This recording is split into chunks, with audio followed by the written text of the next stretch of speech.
মালয়েশিয়াতে আগামী এক বছরে বাংলাদেশ থেকে খুব বেশি হলে 30 থেকে 40,000 লোক নিবে। আমার সাথে 3টা মিনিস্টারের কথা হয়েছে। অফিসিয়ালি তো আমি কাউকে কোট করতে পারবো না, but I get the impression. ওনারা তো আমার বলে না এত number, but I get the impression. ওখানে আমাদের একটা খুব ভাইব্রেন্ট মিনিস্ট্রি আছে, কয়েকজন ভালো অফিসার আছে, তার মধ্যে 2জন আমার ছাত্র।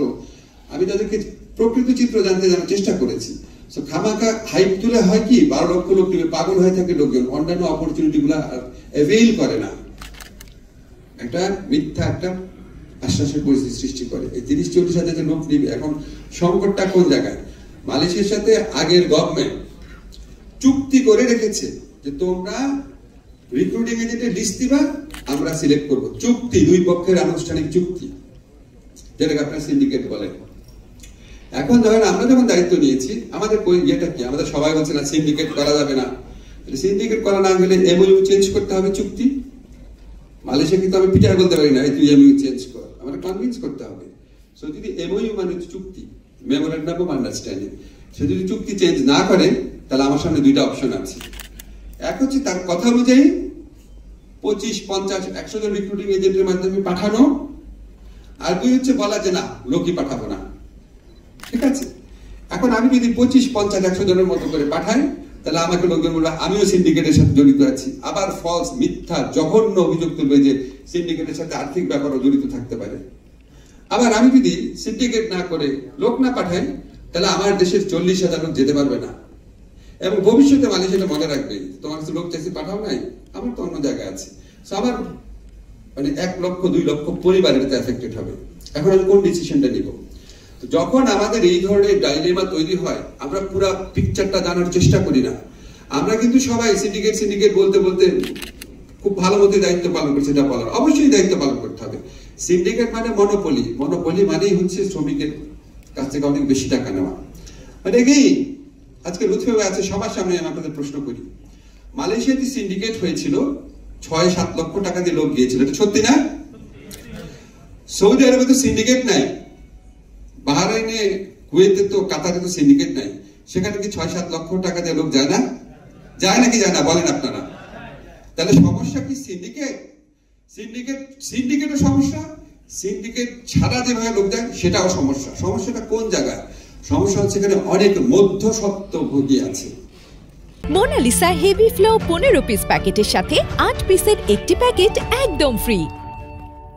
যদি আপনি কয়েকটা ইয়েকে নির্দিষ্ট করে দেন, সেখানে মধ্যস্বত্বভোগী, নির্দিষ্ট না করে দিলে মধ্যস্বত্বভোগী। না হলে আমাকে বলেন, সৌদি আরবে সামান্য হোটেল কর্মীর সাথে কথা বলেছে, বলছে স্যার আমি 7 লক্ষ টাকা দিয়ে আসছি, মরুভূমির মধ্যে বস্তির চেয়েও খারাপ একটা ঘর বানায় কয়েকটা ছেলে কাজ করতেছে, আমার ভিডিও ফুটেজ আছে, দেখেন কত টাকা লাগছে বাবা তোমার। বাবা বলো স্যার প্রথম লাগছে 5 লাখ, তারপর লাগছে 3 lakh.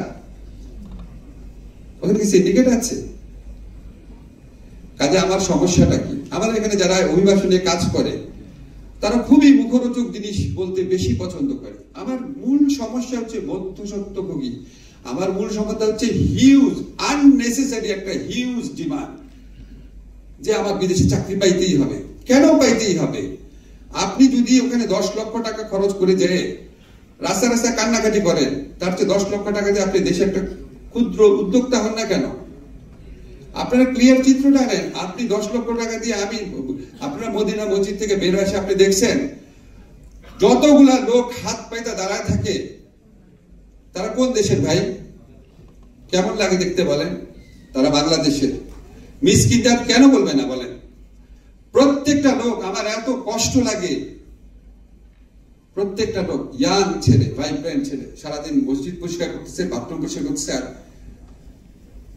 Sorry for my language, এটা আপনারা হয়তো বলবেন বকশিস, কিন্তু এটাকে অ্যাকচুয়ালি বকশিস।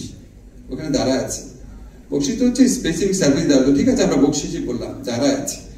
এখন আমাদের যে এই যে একটা হাইপ তোলা হয়, আপনি আমাদেরকে আননেসেসারি কিছু মানুষের মধ্যে কাজ করে যে আমি যে কোনো ভাবে বিদেশে যাবো। ভাই যে কোনো ভাবে বিদেশে যেন না, সম্মানজনক চাকরি নিয়ে যান। সম্মানজনক চাকরি ছাড়া আপনি স্পেসিফিক চাকরি নিয়ে যান। অন্তত এইখানে এই জিনিসগুলো সচেতনতা বৃদ্ধি করার জন্য আমাদের এখানে কাজ হয় না। আমাদের এখানে কাজ হয় খালি ক্ষুদ্র ক্ষুদ্র কিছু বিষয়, মুখরোচক বিষয়, যেটা বিদেশি ডোনার এজেন্সি বড় বড় হেডলাইন হবে, তারা আকৃষ্ট হবে। আমাকে এই যে ব্যাপক সংখ্যক মানুষকে সেন্সিটাইজ করা, আপনি আনপ্রিপেয়ার্ড অবস্থায় জিরো স্কিল নিয়ে, জিরো ল্যাঙ্গুয়েজ নিয়ে বিদেশে যেন না এত টাকা খরচ করে। তারপরে আপনি যদি আপনার ল্যাঙ্গুয়েজ জানেন না, স্কিল জানেন না, তারপর আপনি বিদেশে যেতে পারেন যদি আপনার বিনা পয়সা কেউ নিয়ে যায়। কিন্তু নিজের ঘর বাড়ি জায়গা জমি বিক্রি করে ওইখানে গিয়ে রাস্তা রাস্তায় ঘোরার মতো জীবন যেন না হয়, এটা নিয়ে মানুষকে সচেতন করার কোনো প্রচেষ্টা নেই। তা আমার মূল প্রসঙ্গে ফিরে আসি। জাপানে গেলে আপনাদের এরকম কোনো